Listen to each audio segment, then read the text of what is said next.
but for some reason they perpetuate this myth that comets are dirty snowballs. The one last point is that we are now aware of a very large object that is coming into the solar system, and there seems to be a historical recurrence of this object. Some people call it Nibiru, Planet X. My personal study deals with what I call extrasolar system objects. Some are big, some are small, but there's no question that there are hundreds, possibly thousands of these objects which come into our solar system periodically and then go out in a long orbit. Some may have a 100,000-year orbit. We saw one last February 2003, which we now call Comet NEAT B1, which had a 33,000-year orbit. A very large object that came very near the sun, was tremendously large and affected the sun. This is the other thing, is that comets have the ability to affect the energy output of the sun. When that happens, we then get severe weather on Earth. So there's many aspects to the effects that these large comets can have on the solar system and on planet Earth. But the bottom line is, comets are not dirty snowballs. They are a very energetic plasma interaction of an asteroidal rocky body with the solar electric field. Very complex topic, and for some reason one that, like I say, is very much now accepted in the upper tiers of science, what I call the secret science in the United States and with scientists around the world. I should mention also that as early as the mid-1990s, my work had been translated into Russian and is being taught as the top-level science in Russia today regarding comets, the electrical nature of the solar system, yet it is hardly even known about in the Western Hemisphere. So now what I want to show you are the comets coming in from the south, and if you've seen my homepage, I've got dozens and dozens of these. I picked a couple just to show you, and look down in this region where I've got the mouse arrow coming up. There it comes, you see it? Boom! The sun explodes. Now, according to NASA, that's a half-a-mile wide little ice ball. Do you think that that's causing the sun to explode the way it does, and it's a little ice ball? Well, according to those people, that explosion is just coincidence. How many of these do you have to see until you realize that it's not coincidence? Comets are electrically... This is the flare. Whoops, I'm sorry, whoops. I jumped ahead just a little bit here. There's a kind of a thing on the side of this mouse I keep hitting. Let's go back to this. Okay, right here, the first comet coming in misses that flare. The second comet comes in and directly hits it, and this is the result. NASA says coincidence. That big flare, the biggest flare we've ever seen in the solar system. We know from historical records that there at least was one big object that came by Earth a long time ago. I'll just, instead of using years or thousands of years, because the Earth shows us that it has very tremendous changes that have gone on very rapidly, and modern science is striving desperately to use standard processes to explain this. Hello YouTube, Scuminati Disclosure here. I wanted to show you this alleged first video of Comet 2012 Ison.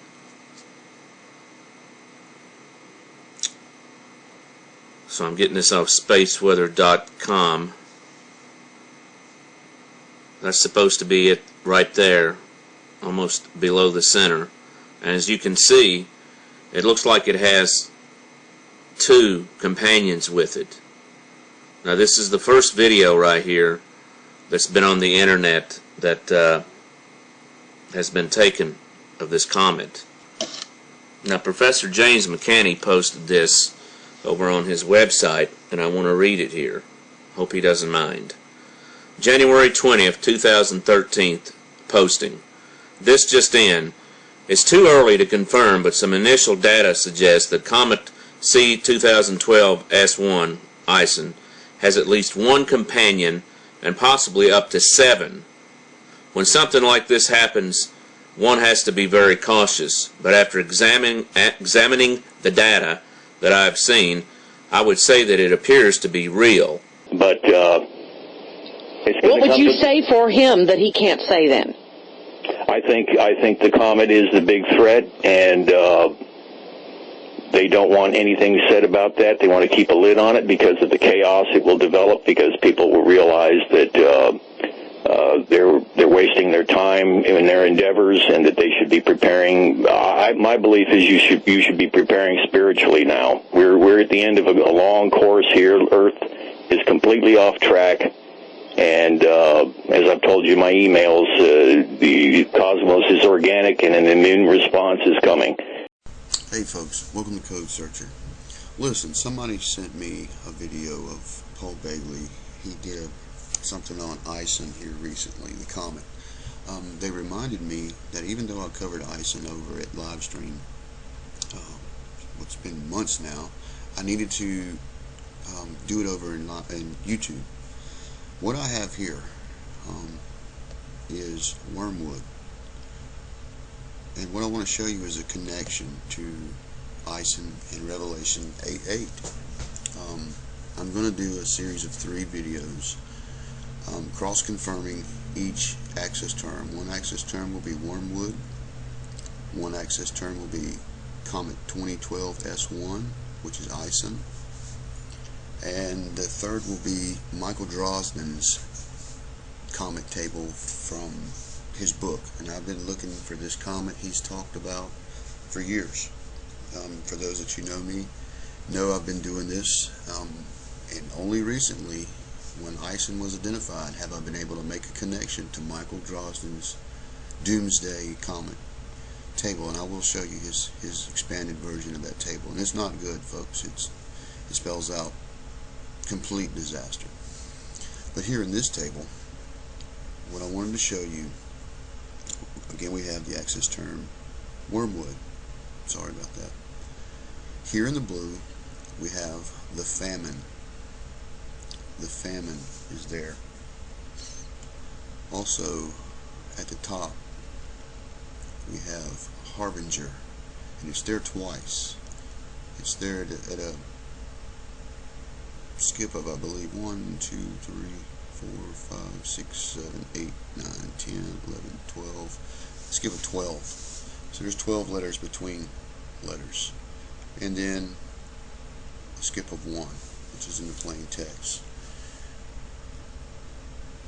Right here in the blue is the comet. And here we have Revelation crossing over the access term. Now here in the red, or the pink, is the word for calamity, or bitterness, or poison. Runs this way. And this is interesting. The Lord woke me up. I was thinking about words to run in this table, and I remembered someone asking me to look for the rapture. And here it is.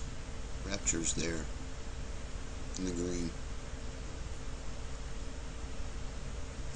Down here in the bottom in the brown, is the word for, or the words for, blood water. Blood water.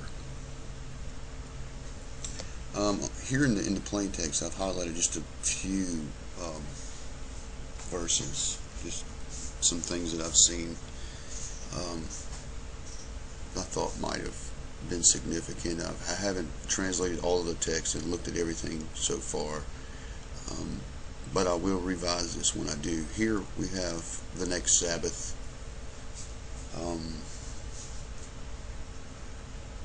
Right here it talks about, well, let's talk about this first. Right here it talks about the sins of the people, and how's it go? Bear the sins and will die childless. They will bear their sins and die childless. And right here we have the harvest. When I get the rest of the plain text translated and looked at it real thorough, I'll give you the rest of it. But so far, oh, let me show you this. Ison is here as well. The common name Ison. Here it is. Aleph Nun Yud Bet Nun. And just to show you that, I want to go over to Google and show you Ison, I-S-O-N, and over here we have Aleph Nun Bet. Excuse me, Aleph Nun Yod Bet Nun.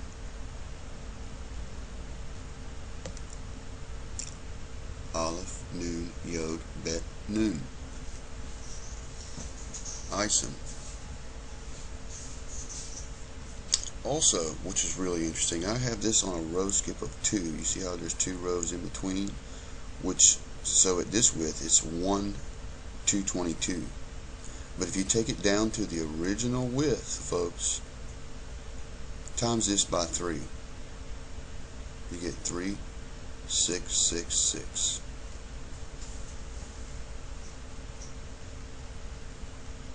If I find anything else in this table, I'll make another video and revise it. Be looking for the next 2. They all 3 confirm one another. This is definitely the comet I've been looking for. It is definitely connected to wormwood. I'm not saying that it is wormwood, but they are connected. You know, this comet is apparently pulling a lot of garbage and trash behind it. So, you know, what happens when it gets here? Well, you'll see in the other tables. It's not going to be good. It's definitely a harbinger, like it says up here. And then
Now, that meteor was only about 55 feet long. Experts say the chances of a major catastrophe from the meteor are slim, but of course they're very real now. They say there's roughly 10,000 small meteors floating around within range of Earth.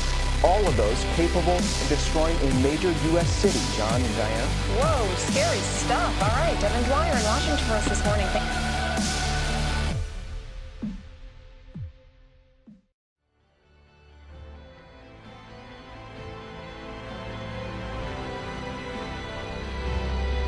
To you is, if it's coming in 3 weeks, pray.